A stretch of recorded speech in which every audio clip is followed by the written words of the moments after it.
And David would sit right over here, right to the right of me, and we would put a little cassette just about over here on this keyboard, just keep it in record and just keep it playing.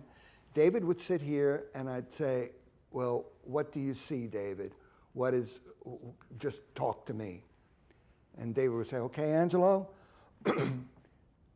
we're in a dark woods now, and there's a soft wind blowing through some sycamore trees, and there's a moon out, and there's some animal sounds in the background, and you can hear the hoot of an owl, and you're in the dark woods. You know, just get me into that beautiful darkness with the soft wind. And I started playing.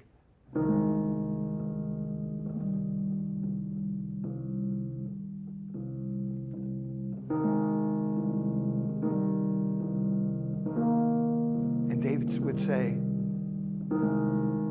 Angelo, that's great.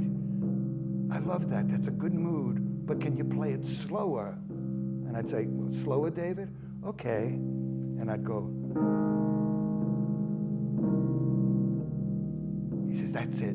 That's a good tempo. Just keep it going slow like that.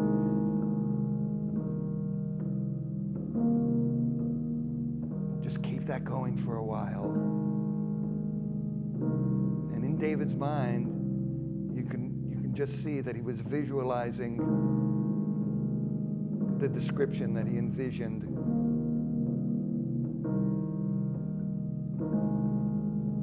Then he would say, okay, Angelo, now we got to make a change, because from behind a tree in the back of the woods, there's this very lonely girl.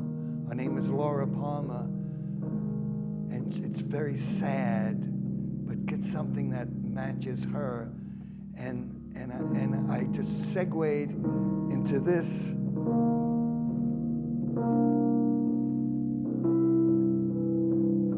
And he'd say, well, that's it. It's very beautiful. I could see her. And she's walking towards the camera, and she's coming closer. Just keep building it. Just keep building it. And she's getting close. Now reach some kind of climax. And I would go, and he said, oh, that's it. Oh, that's so beautiful.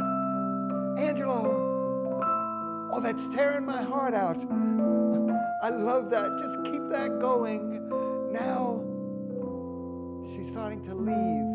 So fall down. Keep falling. Keep falling. Keep falling.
Angelo and I hit it off in a way that he knew I knew music, and that I could do just about anything. She came up into the office, and I said, Julie, do you know any singer that can sing like an angel, a female? You know, I need it to do this song and movie. And she says, well, let me think about it. And she called me back the next day. She says, I don't know of anyone, but maybe I could, you know, put my voice and sing delicately up there. So I said, okay, come on in. So she came to my office on 57th Street across Carnegie Hall. I had a small office there with a keyboard. And we got a key for her, and she put her tessitura, her range, just in that upper register, and just whispered this thing. And I said, well, we got to go in to a studio and just lay this down. And I remember having her very close on the mic, and she just nailed this.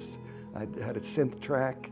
She sang on top of it, did a mix, brought it to David, and he said, wow, that's it. Singing David and Angelo's music, I want to curl up in a fetal position afterwards and just go like this. It takes so much energy out of me to sing The World Spins, to sing Falling. How can you not cry when you're singing The World Spins? Maybe it's off key a little bit. That's what makes it different, because I'm choking. Because I don't know what comes first, the drama or the music.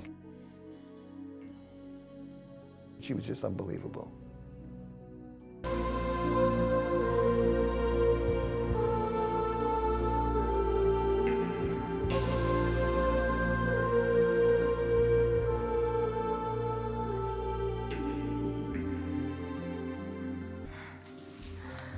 God, I love this music.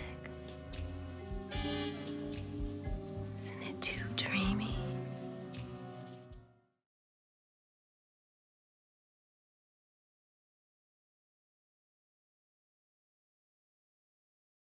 Oh, baby, I know every little star, just how sweet I think you are. Why haven't I told you that? Get Jason over here. Cindy, Adam wants to see Jason. Ripples in a brook made my heart an open book. Why haven't I told you?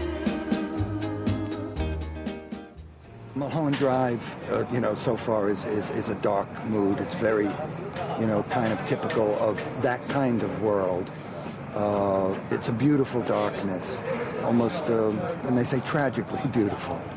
Or that was the approach to that. Actually, even before he started shooting, a lot of that music was done because he had come to New York and said, I remember I was playing some themes, improvising, and I remember one time he said, Angela, let's record that because I'm working on this script called Mulholland Drive, and this theme will be fantastic for it. And he's never wrong. The main title theme was something that was taken, actually, even, as he was speaking about what he was going to do. Want to coordinate that a little tighter? Yeah. Give me 1 second. On 1 second, notice you turn. Light's good. How's that look? That was good. Okay. Funny how secrets travel on. I start to believe if I were to bleed, in sky the man shaves his hands held high. A cruise beyond, cruise me, babe. A blonde leaf beyond, beyond. Lonely dawn, no return.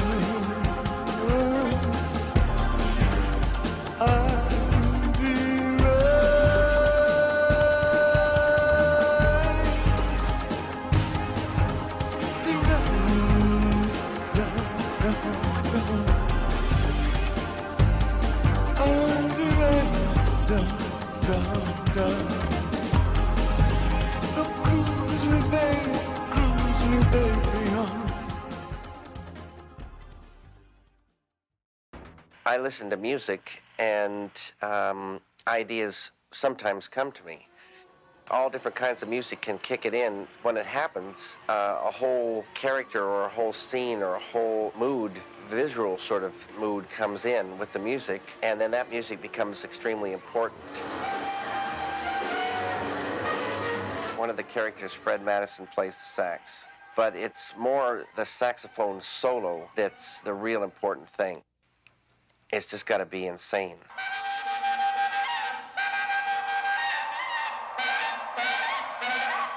When I started talking to Angela about, what feel, it needed, it just jumped into our minds this kind of certain set of instruments and Angelo started writing, and we came up with this, I hope, pretty modern use of an orchestra. You know, it's layered and intense.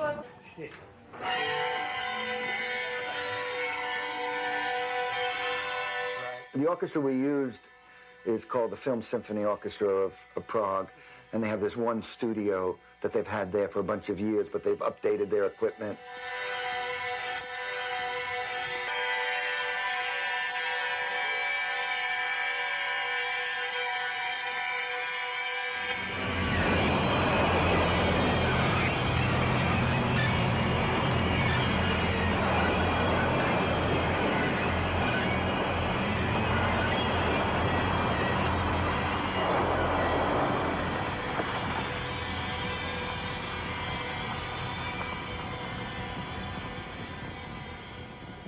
You know, this is a very dark score. It's a kind of a dark movie.